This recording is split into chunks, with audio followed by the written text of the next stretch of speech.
लेकिन यहां से पूरा मध्य प्रदेश जुड़ा है। तो मध्य प्रदेश के सभी नगरों में मुझे सुन रहे मेरे मंत्री परिषद के सभी मंत्रीगण, सभी आदरणीय सांसदगण, सभी आदरणीय विधायकगण, महापौर, पूर्व महापौर, नगर पालिका अध्यक्ष, नगर पंचायत अध्यक्ष, खंडवा के भी पूर्व महापौर यहां बैठे हैं। ऐसे हमारे सभी नगरीय जनप्रतिनिधिगण और प्रदेश भर में मुझे सुन रही मेरी बहनों, मेरे भाइयों, मेरे बेटे बेटियों, मैं प्रधानमंत्री जी को धन्यवाद देता हूं। वो विजनरी लीडर है, कल्पनाशील मस्तिष्क के धनी है। गरीब के लिए, किसान के लिए एक वैभवशाली भारत, एक गौरवशाली भारत, एक समृद्ध भारत, एक संपन्न भारत, एक शक्तिशाली भारत के निर्माण के लिए उन्होंने अपने आप को समर्पित किया है। वो परिश्रम की पराकाष्ठा और प्रयत्नों की परिसीमा कर रहे हैं। समाज के हर वर्ग के लिए योजनाएं बनी है। लेकिन कई बार मैं मुख्यमंत्री के रूप में भी जब सोचता हूं, बजट का बड़ा हिस्सा किसको मिलता है मेरे बहनों और भाइयों? जब हम आकलन करते हैं तो कई बार लगता है कि आजादी के बाद से जो परंपरा शुरू हुई हम बदलने की, उसको पूरा प्रयत्न कर रहे हैं। बड़ा हिस्सा कुछ लोगों के जिम्मे, कुछ लोगों के पास चला जाता है। चला जाता मतलब बांटते नहीं है। और मैं उसको पूरी तरह से गलत भी नहीं कह रहा। अब मैं मध्य प्रदेश के बजट की बात करूं तो हमारे बजट का 60,000 करोड़ रुपया हम तनख्वाह बांटने में खर्चा करते हैं। तनख्वाह बांटने में जाता है। देखो, ये देश सबका है। मैं ये नहीं कह रहा कि तनख्वाह नहीं बांटनी चाहिए। कोरोना में भी मैंने कटने नहीं दी, पूरी दी। लेकिन हमको विचार तो करना पड़ेगा, प्रदेश की टोटल जनसंख्या में से गरीब कितने हैं? अरे जो गरीब है उनको भी जीने का हक और मुस्कुराने का अधिकार है। ये धरती उनकी भी है, ये संसाधन भी उनके हैं, ये जमीनें, ये जंगल, ये खदानें, सबका हक है इस पे। और इसलिए जब हम विकास की बात सोचते हैं तो कुछ लोग आगे, कई लोग आगे बढ़ गए, कई पीछे छूट गए। और इसलिए जरूरी है कि गरीबों को भी विकास में पूरा हक दिया जाए, किसानों को भी विकास में पूरा हक दिया जाए। और इसका कार्यक्रम उसी का प्रतीक है। समावेशी विकास की हम बात करते हैं। विकास का मतलब केवल ग्रोथ रेट बढ़ाना नहीं है। ग्रोथ रेट बढ़ी और गरीब को कुछ मिले नहीं तो क्या का विकास? और इसलिए विकास ऐसा हो जो गरीब की कुटिया में भी आशा और विश्वास का प्रकाश प्रकट कर दे। समावेशी विकास, सबके लिए विकास। और इसलिए यह तय किया भारतीय जनता पार्टी की सरकार ने, प्रधानमंत्री जी ने भी तय किया, मध्य प्रदेश में हमने भी तय किया कि गरीब की बुनियादी जरूरत तो पूरी होनी चाहिए।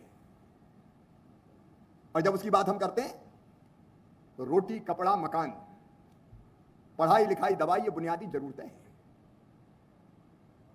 ये सबकी जरूरत है। और इसलिए हमने इस दिशा में काम करना शुरू किया। पिछली 7 तारीख को अन्न सप्ताह यहां भी मनाया गया होगा। मध्य प्रदेश के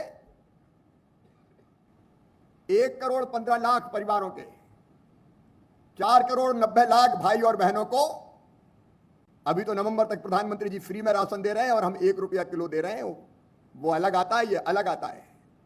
लेकिन ये केवल देना नहीं है, ये सोचा समझा दर्शन है कि एक दिन की मजदूरी में महीने भर का राशन गरीब के घर आ जाना चाहिए, भरपेट वो भोजन करे। ये अन्नोत्सव, मुख्यमंत्री अन्नपूर्णा योजना, ये नाटक नहीं है, ये गरीब का हक देने का प्रयास है। यहां खंडवा में भी अन्नोत्सव अच्छा हुआ होगा। अभी झोला वाले कहीं रह गए, अभी और आ रहे हैं, तो 7 तारीख को फिर करना है। सबको झोला में दो। राम की चिड़ैया राम को खेत, खाओ री चिड़ैया भर भर पेट, भरपेट भोजन मिले। और एक दिन की मजदूरी में भोजन आ जाए तो 29 दिन की बचे तो कपड़ा बर्तन खरीदे। फिर दूसरी बड़ी जरूरत है मकान की। सिर छिपने के लिए, परिवार के लिए मकान तो सबके पास चाहिए। आज मुझे प्रसन्नता है कहते हुए, प्रधानमंत्री जी के आशीर्वाद से केंद्र सरकार का भी पैसा, राज्य सरकार का भी पैसा अलग अलग लगा। आज 1,29,000 शहरी गरीब भाइयों और बहनों को मकान की सौगात मिल रही है। या तो वो प्रवेश कर रहे हैं, या उनकी किस्त डाली जा रही है, या मकान बनाने के लिए भूमि पूजन हो रहा है। और आज मैं मध्य प्रदेश के ऐसे सभी बहनों और भाइयों को, वो गांव में रहते हो, वो शहर में रहते हो, आश्वस्त करना चाहता हूं, मध्य प्रदेश में कोई गरीब बिना छत के नहीं रहेगा। हम भव्य बंगला नहीं बना सकते, छोटा सा मकान तो बनाने के लिए पैसा दे सकते हैं, जिसमें अपने बच्चों के साथ वो चैन से रह सके। तब तो आजादी उसके लिए आएगी ना। और आज का ये कार्यक्रम उसी का प्रतीक है। और मध्य प्रदेश के मेरे बहनों और भाइयों, प्रधानमंत्री जी के आशीर्वाद से हमारा संकल्प है 2024 तक, बीच में 1.25 साल बेकार चला गया, वो कट गया, और बीच में कोरोना आ गया। कोरोना ऐसा जो अभी भी नहीं छोड़ रहा, अभी भी पॉजिटिव केस आ रहे हैं। मैं खंडवा वालों को बहुत धन्यवाद देना चाहता हूं, नेतृत्व को। आपने मेरी भावनाओं का सम्मान किया। मैंने कहा कि इस समय कोई फूल माला नहीं चाहिए, कोई हार नहीं चाहिए, क्योंकि कई बार स्वागत के लिए भारी भीड़ इकट्ठी हो जाती है। कार्यकर्ता की भावना भी रहती है, मैं उसकी आलोचना नहीं करता। हाँ, पार्टी कोई चीज तय करे तो वो अलग विषय है, लेकिन हमेशा नेताजी आ रहे हैं तो स्वागत ही होना चाहिए। काय के लिए होना चाहिए? काम करो भैया। इसलिए मैंने आग्रह किया था, खंडवा ने स्वीकार किया। मैं बहुत धन्यवाद देता हूं, नहीं तो बहुत सारा टाइम उसी में लग जाता। माला,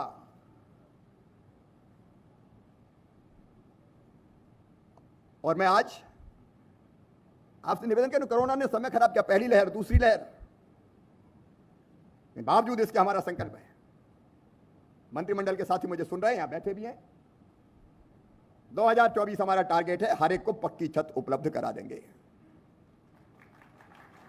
और दूसरी चीज, अगर जमीनें नहीं तो छत कहां से बनाओगे बताओ?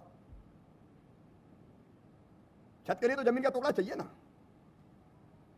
अच्छा, जब वो इस दुनिया में पैदा हुआ तो इतना हक तो है ही उसका कि इतनी जमीन तो उसके पास हो कि जिसपे अपने बच्चों के साथ वो रह सके। और ये दोनों चीजें, नंबर 1, जिनके पास जमीन का टुकड़ा है, पट्टा नहीं है, उनको हम पट्टा देके उस जमीन का मालिक बनाएंगे। ये जायज बात है कि नहीं जायज? बताओ आप। अरे बोल ही नहीं रहे यार। ये जायज है। और मान लो किसी बड़े शहर में दिक्कत है तो मल्टी स्टोरी बिल्डिंग बना के उसको फ्लैट का मालिक बनाएंगे। आज शहरी कार्यक्रम, इसलिए शहर की बात कर रहा हूं, लेकिन गांव को भी नहीं छोड़ेंगे। और खंडवा में भी चिन्हित कर लें, खंडवा शहर, खंडवा जिले में, और मैं सब जगह कह रहा हूं जहां लोग मुझे सुन रहे हैं, जमीन का मालिक भी गरीब होगा रहने की, और छत का मालिक भी बनाया जाएगा। यही सामाजिक न्याय है मित्रों। तब तो उसके लिए आजादी आएगी। एक जरूरत होती है पढ़ाई की व्यवस्था। बच्चे, मैं आज आश्वस्त कर रहा हूं, बीच में चले गए थे, हम नहीं थे, संबल योजना डंप कर दी थी पुरानी सरकार ने। आज नंदू भैया मुझे याद आ रहे हैं, उनके साथ ही संबल का पहला कार्यक्रम खरगोन जिले में हमने किया था, शुभारंभ किया था नंदू भैया के साथ, पहला कार्यक्रम। मैं नंदू भैया के चरणों में प्रणाम करता हूं। अद्भुत अद्भुत नेता थे,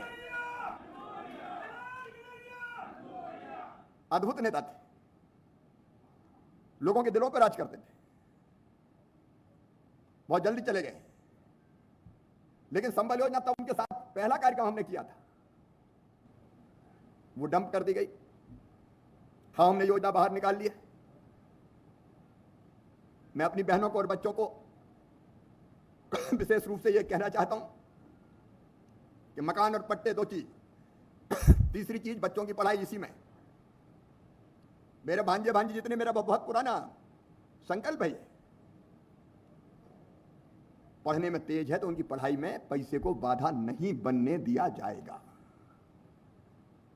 कई बच्चे आज मेडिकल कॉलेज में, इंजीनियरिंग कॉलेज में, जब मैं पहला मुख्यमंत्री था, उनको एडमिशन दिला के फीस चाहे 5, 7, 8 लाख रुपया भी साल हो तो देने का काम भारतीय जनता पार्टी की सरकार ने किया था, ताकि वो बच्चे पढ़ते रहे। बीच में थोड़ी गड़बड़ाई, अब इस योजना को फिर से हम लाइन पे ला रहे हैं। तो एक बात है पढ़ाई की, सुनो रे मेरे भांजे भांजियों, जहां भी हो, अब 6वीं के स्कूल 1 तारीख से खोल रहे हैं,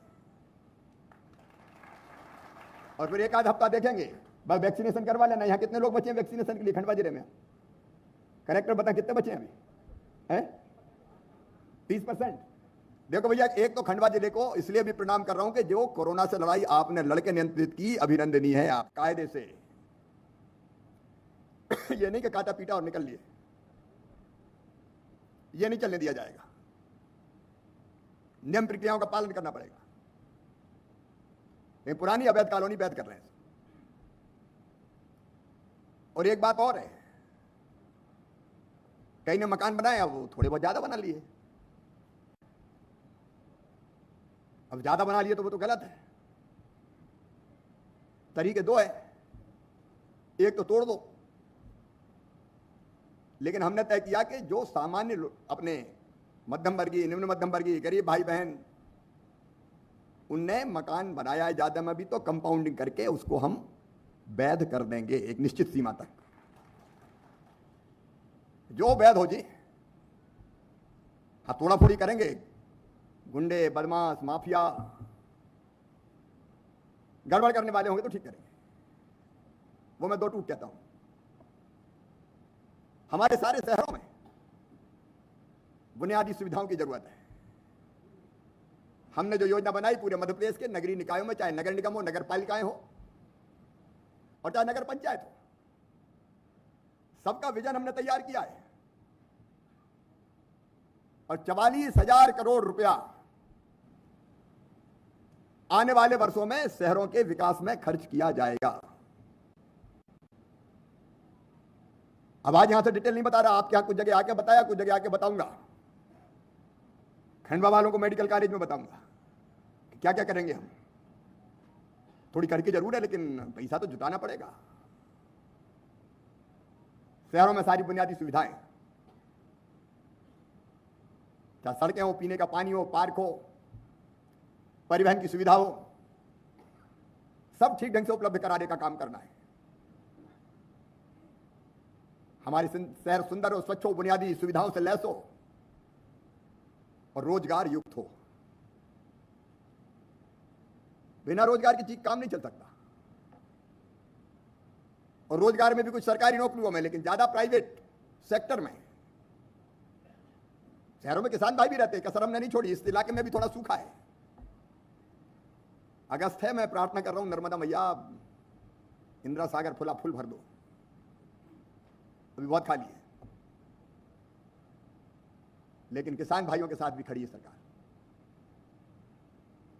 समाज का हर वर्ग, मध्यम वर्ग, व्यापारी, कल स्ट्रीट वेंडर के खाते में 50,000 स्ट्रीट वेंडर मतलब गुमटी, हाथ ठेला, छोटी छोटी दुकानों में काम करने वाले, ऐसे 50,000 स्ट्रीट वेंडर जो छोटे छोटे व्यापारी, उनके खाते में 10-10 हजार रुपया बिना ब्याज के जाएंगे, ताकि उनका काम धंधा पटरी पे आ सके। सबकी चिंता करनी, शहरों का चतुर्दिक विकास, शहरों में गरीबों को रोजगार। अब इतनी कड़की में भी हमने कोशिश की कि डेवलपमेंट के काम के लिए पैसे की कमी ना रहे। थोड़ी दिक्कत है, लेकिन पूरी करने की कोशिश कर रहे हैं। उद्योगों से रोजगार, अब ये कपास का निमाड़, तो यहां का कपास, यहां की मिर्ची, यहां के केला, यहां के फल, केला, कपड़ा, कपास, यहां के किसान इतने परिश्रमी हैं जिसकी कोई हद नहीं। नवाचार करते हैं, पावर हब भी है, किसान कल्याण में भी कोई कसर नहीं छोड़ेंगे। लेकिन आज मैं नगरीय निकायों की चर्चा कर रहा था। सभी शहरों में दीनदयाल रसोई, ताकि सस्ता भोजन मिल जाए। खंडवा में चल रही कि नहीं दीनदयाल रसोई? चल रही है। भोजन भी मिल रहा है कि वैसे चल रही? मिल रहा है। चलिए, धन्यवाद आपको। ये जितनी सुविधाएं ये चाहिए गरीब को भी, आम आदमी को भी। चिकित्सा की सुविधाएं चाहिए। और जब पूरे प्रदेश भर के हमारे नगरीय निकायों के प्रतिनिधियों को भी मैं आश्वस्त करता हूं, भाइयों और बहनों को आश्वस्त करता हूं, मेरे विधायक सांसद, उनको आश्वस्त करता हूं, शहरों का विकास, शहरों में रोजगार, शहरों में बुनियादी सुविधा, इसमें कोई कसर नहीं छोड़ेंगे।